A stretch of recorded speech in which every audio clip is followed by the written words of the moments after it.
오늘 온전히 예배한 여러분이 첫 열매인 거예요, 사실은. 꼭 초태성의 첫 열매가 아니라, 첫 아들 장자가 첫 열매가 아니라 완전히 하나님 앞에 드려지는 여러분이, 저와 여러분이 바로 첫 열매인 줄 믿습니다. 예전에 문재인 대통령이 존경한다고 했던 한 선생이 있는데 신용복이라는 사람이 있습니다. 신용복 선생, 흔히 이렇게 부르는데 저는 정치적인 거나 사상적인 면에서 선생이라는 이름을 붙이긴 좀 아깝지만 그럼에도 불구하고 이분에게 대한 글을 잠깐 보면서 이렇게 말씀 나누곤 합니다. 신용복 씨의 담론이라는 책에 그가 감옥에 머물면서 쓴 내용에 아주 감동적인 장면이 소개된 적이 있습니다. 감옥에서는 죄수들끼리 부를 때에 꼭 수형번호, 죄수 번호를 이렇게 부르는 게 관행입니다. 그래서 몇 번 이렇게 불러주지 이름을 잘 안 불러요. 저는 이제 군생활을 오래 했기 때문에 군대 가면 유격훈련을 받을 때가 있습니다. 아니면 신병 교육을 받을 때가 있는데 그때 신병 이름을 잘 부르는 예가 없습니다. 몇 번 교육생 아니면 유격하면 몇 번 올빼미 이렇게 부릅니다.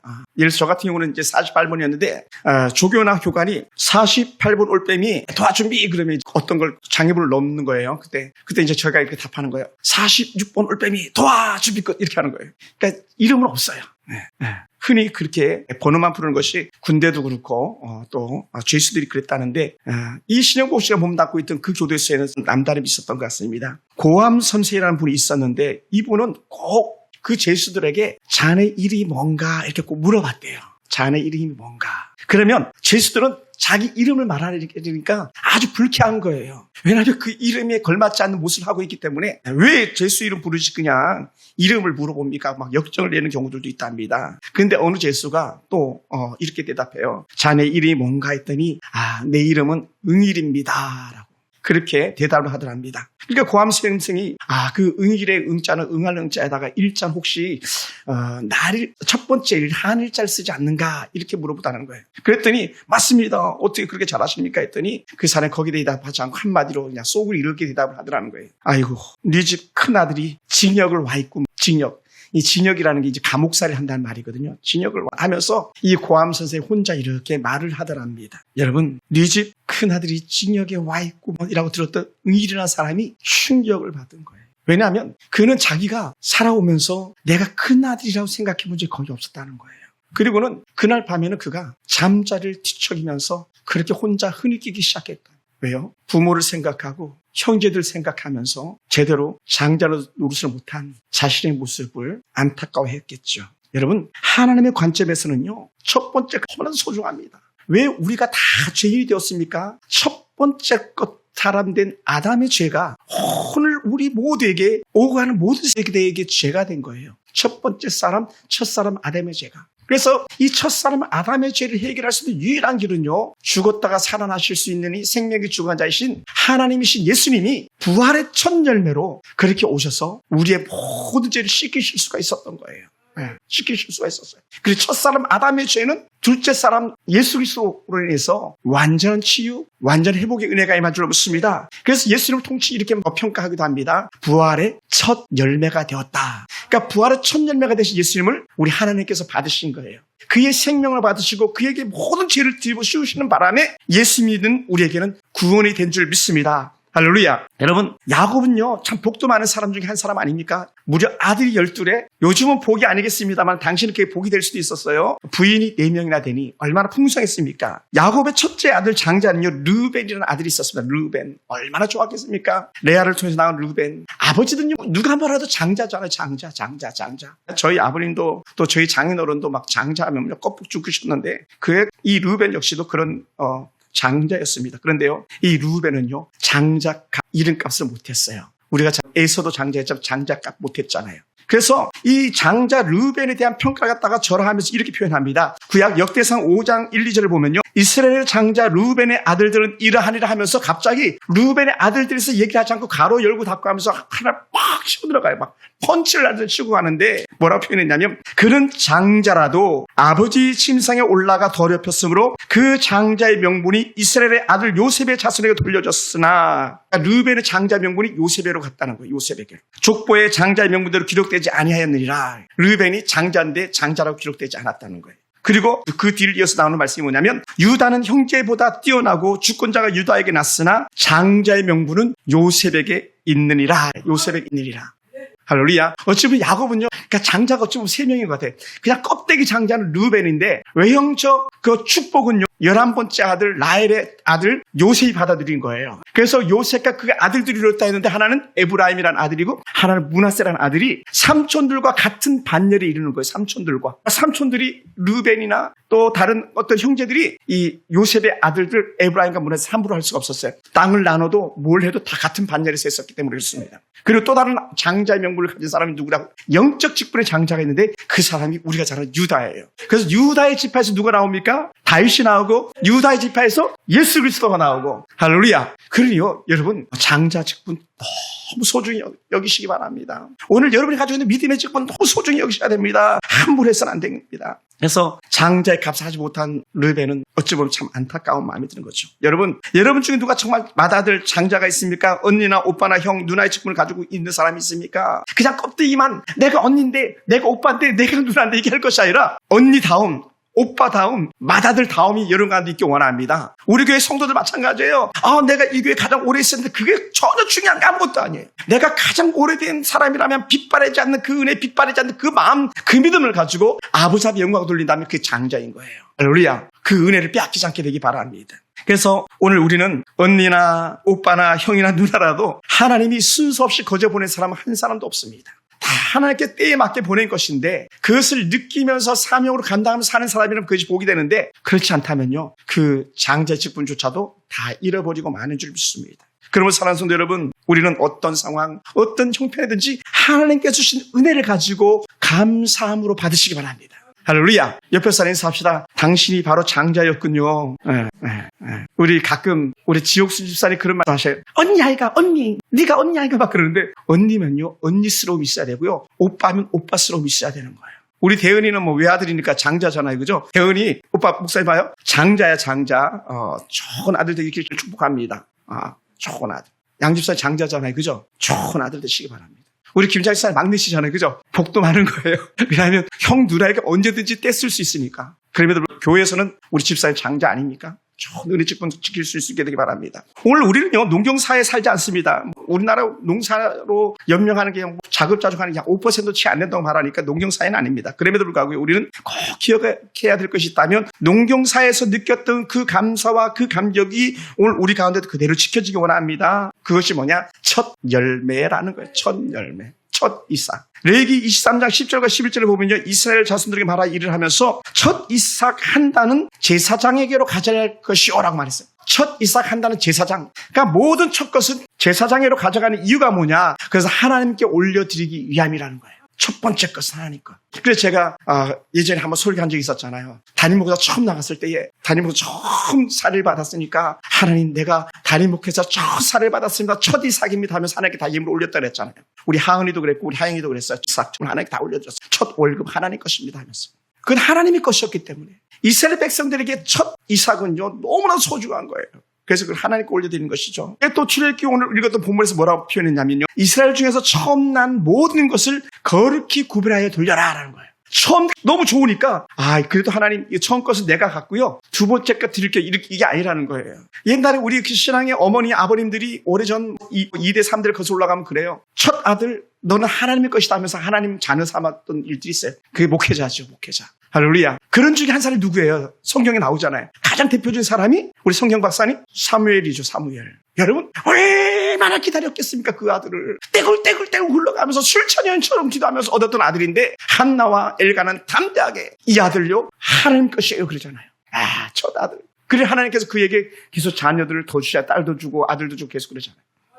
할렐루야. 이 은혜를 우리가 기억하기 원합니다. 하나님이 주신 생명의 축복에 대한 감사, 헌신, 처음 난 것 감사합니다 고백하는 거예요. 우리의 자녀들 새로운 시작의 중요성을 알리는 첫 순간들 하나님께 드리는 마음이 온전히 여기에 있게 되기를 주님으로 축원합니다. 할렐루야. 그 은혜가 있게 되기 원해요. 잠깐 실례하겠습니다. 저만 미안합니다. 우리가 생각만 해도 너무 감사한데 너무 좋은데 우리가 이거 잊고 살 때가 많아요. 여러분 제가 원고에 쓰지 않았습니다만 우리 민병철 집사님, 안수 집사님이 참 잘하시는 것 중에 하나가 뭐냐면 존경스러운 것 중에 하나가 뭐냐면 별거 아닌 옥상에서 토마토 하나가 열려도 무화과 하나가 열려도 처음 난 목사님 것이라면서 깨끗한 쟁반에다가 저한테 갖고 오시더라고요. 요즘 그런 사람 보기 쉽지 않잖아요. 제가 어렸을 때 시골에서는요 처음 닭이 알을 낳으면 그 계란을 들고 식기 전에 목사님 갖다 드려야 된다고 막 달려갔던 그런 모습의 사람들의 모습도 기억에 많이 남아있습니다. 그것은 누구에게 무엇을 드려서가 아니라 처음 것은 하나님의 것입니다라고 하는 그런 인식이 머리에 꽉 박혀 있는 거죠. 우리 호건사님 그러셨죠? 처음 것 하나님 거라고.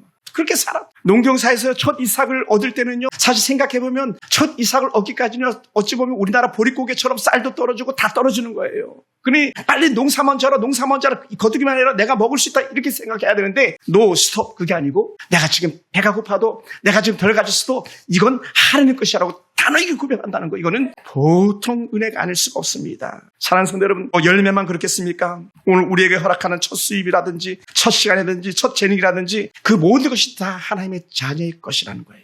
할렐루야. 서울에 가면 왕십리 교회라는 데가 있는데, 왕십리 교회 성도들 중에는요, 중앙시장에 상인들이 많아요. 장사하는 사람. 그래서 상인들이 많은 교회로, 그 큰 부자 교회인데, 그 교회 중에 어떤 성도님은요, 첫 손님이 이득 거면 무조건 하나님 것입니다 하면서 그렇게 돈통을 따로 준비한 그런 성도들도 있더라는 거예요. 근데 사실 그런 사람이요, 그 왕십리 교회만이 아니라 왕왕 그런 사람들 본 적이 있어요. 손님 것은 무조건 하나님 겁니다. 이게 보통 신앙의 고백이 아닌 거죠. 근데 사실은 그게 뭐다? 한번 따라해보자. 당연한 거다. 당연한 건데.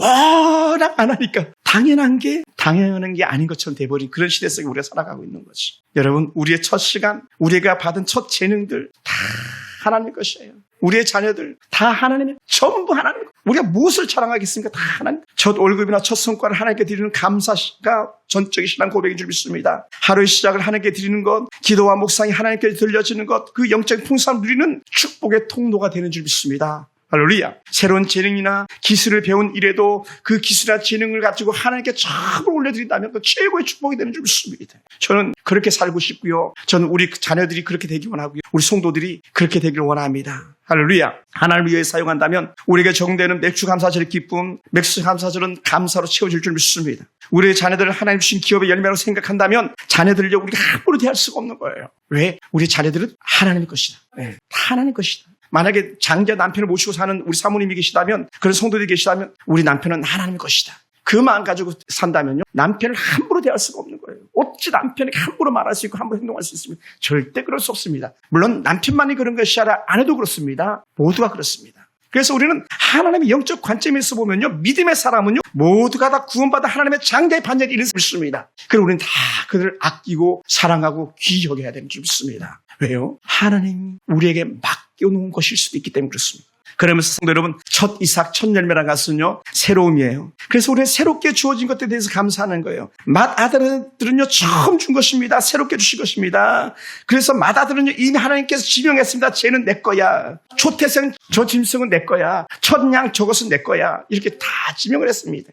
이런 신앙의 전통을 이어받아 믿음의 명문 가문에서는요, 맏아들을 하나님께로 돌려드리고 첫 이삭을 하나님께 돌려드리고, 이것이 가장 기본적인 행위가 된 것이죠. 사랑하는 성도 여러분, 우리는 우리의 자녀들을 하나님께 드리는 헌신의 대상으로 삼고 있습니까? 내 아들이 내 것이 아니라 하나님께서 내게 맡긴 아들이라는 것을 기억하고 있습니까? 그러면 여러분 가정은 영적으로 깨어있는 가정인 줄 믿습니다. 할렐루야. 그러므로 우리는 신앙 안에서 바르게 양육할 책임이 있습니다. 잘 가꾸어야 될 책임이 있습니다. 전적인 거예요.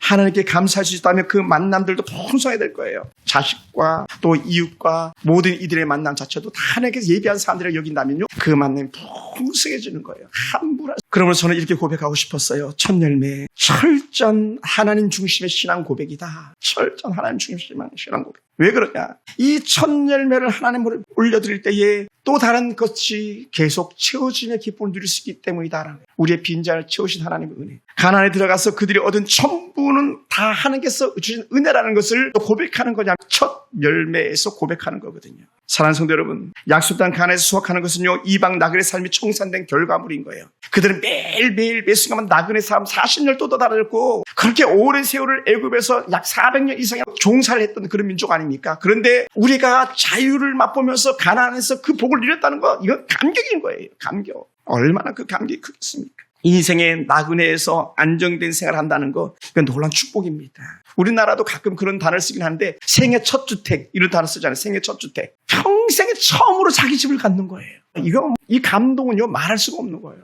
평생 처음으로 전셋집으로 이사가는 거예요. 이거 보통이 아닙니다. 매 달마다 월세 내야 되는데 야 우리가 집을 가졌어. 우리가 전셋집을 살게 되었어. 이런 감동을 느꼈다면 여러분 제 얘기가 더 쉽게 다가오게 될 것입니다. 여러분 우리가 왜 이 독산동에 처음 이사하게 됐냐면 주인집이 너무 힘들게 했어요. 주인집이. 할아버지 할머니가 얼마나 힘들게 했는지 몰라. 불쑥 찾아오고 보일러는 맨날 고장이 나고 밤마다 막 물 부어야 되고 형광등 고쳐주지도 않고 집은 어두컴컴하고 불편했겠어요. 여러분 만약 그런 삶 가운데서 집을 샀다? 새 집을 이사 갔다? 이건요 감격과 감동이 아닐 수가 없는 거예요.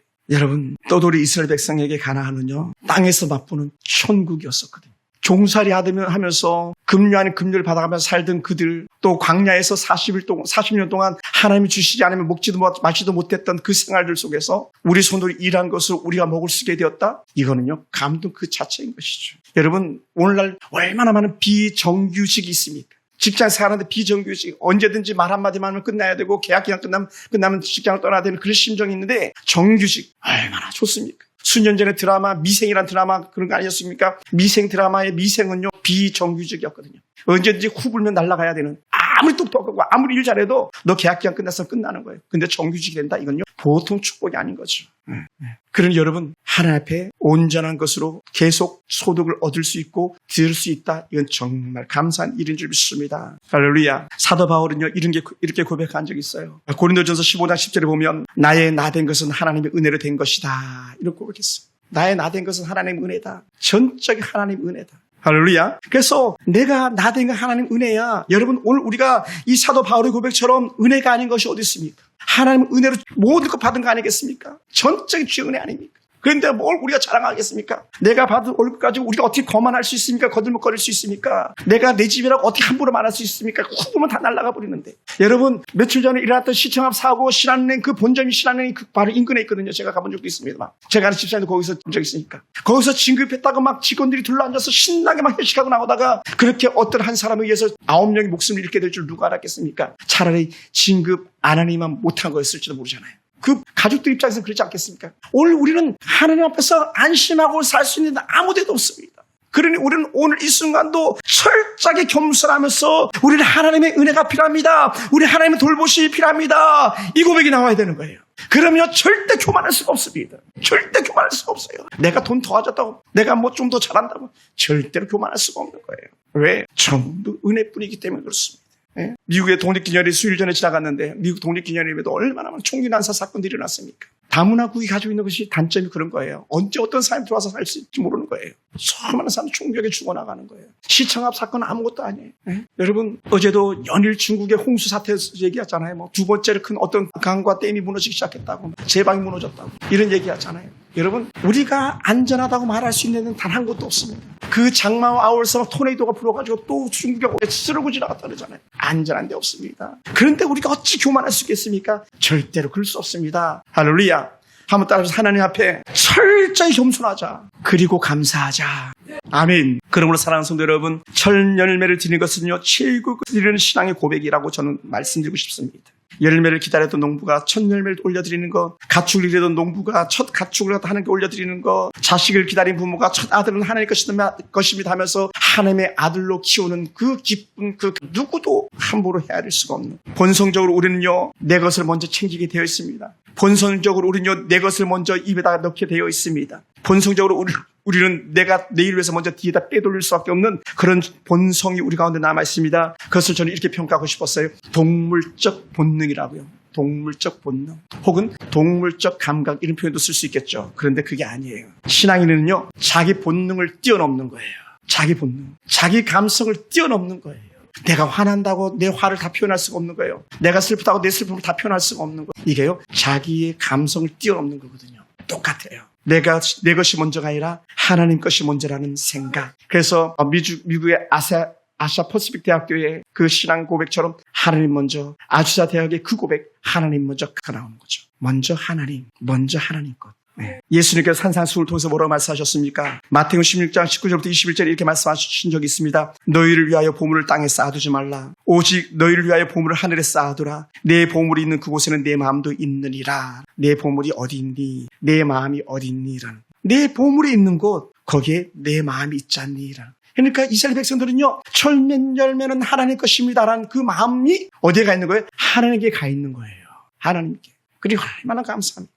최상의 물질로 최고의 헌물을 드리면서 첫 열매는 하나님 것입니다라고 하는 그런 신앙의 고백이 오늘 저와 여러분과 있길 주님 축원합니다. 우리는 하나님의 권위를 인정하기 원합니다. 하나님의 은혜를 인정하기 원합니다. 그러게 될 때 우리는요, 모든 것이 하나님의 것이었습니다. 이런 신앙의 고백이 나올 줄 믿습니다. 사도 바울은 에베소 성도들에게 말했습니다. 너희가 주께 기쁘시게 할 것이 무엇인가 시험하여 보라. 에베소 5장 10절의 말씀인데, 주께서 기쁘시게 할 것이 무엇인가. 너무 적용이 쉬워요. 예를 들어서요, 우리 두 딸이 있는데, 내가 어떻게 하면 엄마 아빠를 기쁘게 할까? 이 생각한다는 것 자체는요, 엄마 아빠를 사랑하는 것이고 엄마 아빠를 존경하는 거예요. 그리고 내가 딸로서 온전히 그 사명을 감당했습니다라고 그런 마음인 줄 믿습니다. 똑같아요. 우리 마찬가지예요. 우리 하나님의 자녀이기 때문에 내가 죄를 짓지 않는 이유는 뭐냐? 하나님께서 기뻐하지 않는 것이기 때문에. 그래서 내가 하나님께 영광 돌리는 그 선한 행실들과 그 우리의 아름다운 말들과 우리가 속에서 드러나는 아름다운 덕의 은혜들이 뭐냐? 결국은 하나님의 자녀라는 영적 확신 때문에 있는 거예요.